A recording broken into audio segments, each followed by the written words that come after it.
دیتا ہوں۔ محترم سید محمد ذیشان حسین بخاری شاہ صاحب کو کہ حضور تشریف لائیں، اور آپ کا مقالہ ہے شہیدان تحفظ ختم نبوت، شہیدان تحفظ ختم نبوت پر گفتگو فرماتے ہیں۔ محترم سید محمد ذیشان حسین بخاری صاحب۔ بس بھائی، نعرہ تکبیر، نعرہ رسالت، نعرہ حیدری، نعرہ غوثیہ۔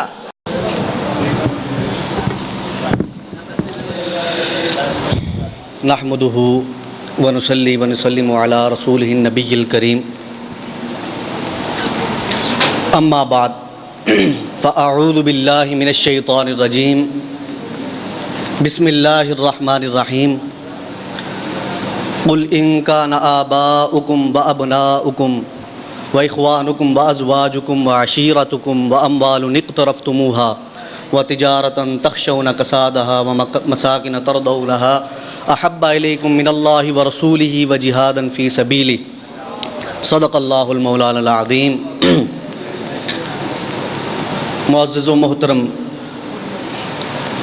شرکائے کورس اور گلشن بغدادیہ کے مہکتے پھولوں، اللہ رب العزت کا بے پایاں فضل و کرم اور لطف و عطا ہے کہ اس کی توفیق خاص سے آج ہم اس بابرکت مجلس میں حاضر ہیں۔ جیسا کہ آپ کے علم میں ہے کہ حضور علیہ الصلاۃ والسلام کی ناموس پر حملوں کا سلسلہ جو پچھلے دنوں میں ڈنمارک، امریکہ اور دوسرے اس کے حواری ممالک نے کیا تھا،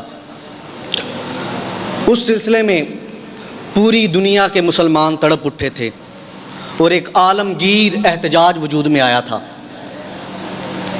مگر نصرانی یہودی سامراج اپنے اس کبھی فعل پر شرمسار ہونے کی بجائے خوش ہوتے رہے، جبکہ اگر ہم ان کی قوانین کی کتب دیکھیں، خود ڈنمارک کے آرٹیکل 266B کے مطابق مذاہب کی توہین قابل تعزیر جرم ہے۔ اسی طرح charters of UNO United nation کے مطابق ان کے آرٹیکل 2I کے مطابق مذاہب کی توہین قابل تعزیر جرم ہے۔ خود متحدہ امریکہ کے دستور و ترمیمی بل اس کے بارے میں باب 272 اور سیکشن 360 کے مطابق مذاہب کی توہین قابل جرم ہے۔ اس کے علاوہ میں مثالیں دیتا ہوں کہ دوسرے مغربی ممالک، آسٹریا کے آرٹیکل 188 189 کریمنل میں بھی قانون موجود ہے۔ Finland article section 1 chapter 17 penal code میں بھی قانون موجود ہے۔ اس کے علاوہ جرمنی آرٹیکل 166 کریمنل کوڈ میں بھی قانون موجود ہے، اور اس کے علاوہ اسپین آرٹیکل 525 کریمنل کوڈ کے تحت مذاہب کی توہین قابل تعزیر جرم ہے۔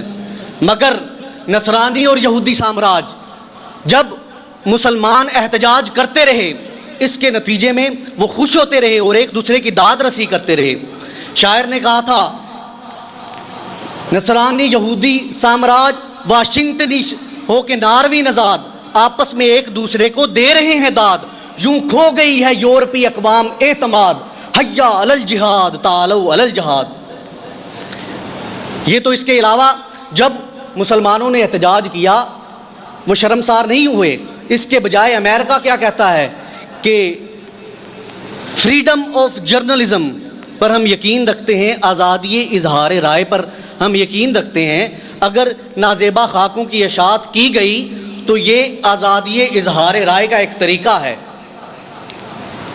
مگر آپ کو معلوم ہونا چاہیے کہ during the period of 30 years 1970 سے لے کر 80 سے لے کر اب تک امریکہ UNO سلامتی کونسل کی 170 قرارداد خود ویٹو کر چکا ہے جو کہ مسلمانوں کے حق میں تھیں، اور 90 ممالک ایسے ہیں جن کی سالمیت، ڈگنیٹی اور ساورنٹی میں امریکہ کا انڈائریکٹلی اور ڈائریکٹلی ہاتھ ہے۔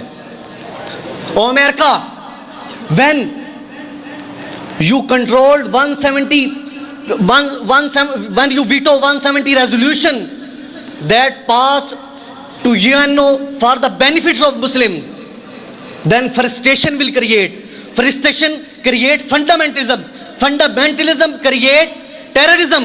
When a poor take a gun for their own benefits, you declare him terrorist? No, not never. It should be decided who is the terrorist and what is the terrorism. According to me, America is the number one terrorist of the world. یہ تو ان کے قوانین تھے. آئیے ایک قانون خدا کا بھی دیکھ لیجئے جس نے اپنے مصطفیٰ کے لیے قانون بنا رکھا ہے. اللہ فرماتا ہے اتلم بعد ذالک زنیم.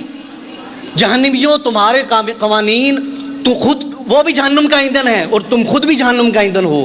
خدا کا قانون دیکھ لو. اور اللہ رب العزت نے فرمایا اتلم بعد ذالک زنیم. ولید بن مغیرہ میرے محبوب کی شان میں گستاخی کرنے والے تو جہنمی اور حرامی ہے. ولید بن مغیرہ اپنی ماں کے پاس چلا گیا, ماں سے استفسار کیا. اس نے کہا کہ بیٹا واقعہ ہی تو حرام کا جنا ہوا ہے, تیرا باپ تو نامرد تھا, تو کسی چرواہے کی اولاد ہے. اور آج یہی حال ڈنمارک اور امریکہ اور اس کے دوسرے ہواری ممالک کا ہے کہ ان کو اپنے باپ کا پتہ ہی نہیں ہے کہ وہ کن کی اولاد ہیں. یہ سب حرام زادے ہیں. میں اختصار کے ساتھ ذکر کروں گا کہ موجودہ دور میں اللہ رب العزت نے اپنے محبوب کی ناموس کی حفاظت خود کی ہے. اس نے ایسا کوئی نہ کوئی محبوب پیدا کر دیا ہے جو دیوانہ وار لپکا اور گستاخان رسول کو واصل جہنم کرتا رہا. موجودہ دور میں سب سے بڑی مثال عامر عبد الرحمن چیمہ کی ہے, جو جرمنی میں اسٹوڈنٹ تھا. جب اس کو پتا چلا وہ چل پڑا اور جا کر ڈائی ویلٹ اخبار کے ایڈیٹر ہینرک بروڈر کو واصل جہنم کر دیا. اس کی تفصیل میں نہیں جاتا. عامر عبد الرحمن چیمہ کا ایک واقعہ عرض کروں گا جو پروفیسر افضال انور صاحب نے اپنی کتاب میں بھی لکھا ہے, اور بہت ساری کتب آ گئی ہیں اس سلسلے میں. ان کے جو استاذ ہیں علوی صاحب, جو میٹرک تک ان کو اسلامیات پڑھاتے رہے ہیں, وہ کہتے ہیں جب مجھے خبر ملی کہ پروفیسر نذیر چیمہ صاحب کا بیٹا عامر عبد الرحمن چیمہ, جو کہ جرمنی کے اخبار کے ایڈیٹر ہینرک بروڈر کے قتل کے جرم میں قید ہے, ان کو اذیتیں دے دے کر شہید کر دیا گیا. وہ کہتے ہیں کہ میرا معمول تھا کہ میں ہر روز 500 مرتبہ درود شریف پڑھ کے سوتا ہوں. جب میں بستر پر گیا, عامر چیمہ کی یادوں کو دل میں بسائے آنکھ لگ گئی. فرماتے ہیں کہ ادھر آنکھ لگی اور ادھر مقدر جاگ گئے. خواب میں کیا دیکھتا ہوں, ایک بہت بڑا میدان سجا ہوا ہے, اس میں ایک بہت بڑا سٹیج ہے, سٹیج پر بہت ساری شخصیات تشریف فرما ہیں. جب دیکھتا ہوں تو ایک طرف حضرت ابوبکر صدیق تشریف فرما ہیں, دوسری طرف عثمان غنی تشریف فرما ہیں, عمر فاروق تشریف فرما ہیں, علی شیر خدا تشریف فرما ہیں. جب سٹیج کی دوسری طرف دیکھتا ہوں خود رسول کائنات حضرت محمد مصطفیٰ صلی اللہ علیہ وآلہ وسلم تشریف فرما ہیں. جب میں میدان کی ایک طرف دیکھتا ہوں تو سفید کپڑے میں ملبوس, سفید جوڑے میں ملبوس عامر چیمہ تیز قدموں کے ساتھ حضور علیہ الصلوۃ والسلام کی طرف قدم بڑھا رہا ہے. جب میں دیکھتا ہوں تو حضور علیہ الصلوۃ والسلام اٹھ کھڑے ہوتے ہیں اور دونوں بازو پھیلا کر کہتے ہیں آؤ میرے بیٹے مرحبا, میرے بیٹے مرحبا. اتنے میں اپنے سینے کے ساتھ چپکا کر فرماتے ہیں حسن و حسین کہاں ہیں. جب امام حسن و حسین تشریف لائے تو فرمایا حسن و حسین دیکھو تو صحیح کون آیا ہے, دیکھو تو صحیح کون آیا ہے. اتنے میں عامر چیمہ کا ہاتھ پکڑا اور امام حسن و حسین کے ہاتھ میں تھما کر کہا کہ یہ بھی میرا بیٹا شہید ہے اور قیامت تک کے لیے اب یہ تمہارے حوالے. عشق کی ایک جست نے طے کر دیا قصہ تمام, عشق کی ایک جست نے طے کر دیا قصہ تمام. اس زمین و آسماں کو بے قرار سمجھا تھا میں نے, ارے ہم تو گفتار کے غازی ہیں.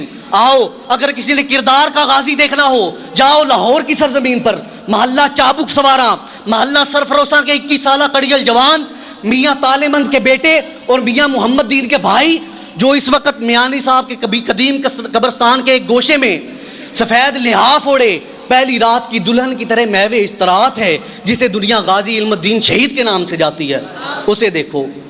غازی علم الدین شہید تفصیلات میں نہیں جاتا, صرف اتنا بتاؤں گا کہ جب انہوں نے راجپال لانتی کو واصل جہنم کر دیا اور ان کو 31 اکتوبر 1929 کو پھانسی دینا تھی, اور 16 اکتوبر سے لے کر 31 اکتوبر تک جب انہیں میاں والی جیل میں ٹرانسفر کر دیا گیا, تو اس جیل میں غازی علم الدین شہید رحمۃ اللہ علیہ سے بڑی بڑی عظیم شخصیات نے ملاقات کی. ان شخصیات میں سے ایک شخصیت حضرت خواجہ شمس الدین سیالوی, پیر سیال لجپال, جو کہ حضرت پیر مہر علی شاہ صاحب کے بھی پیر تھے، وہ بھی گئے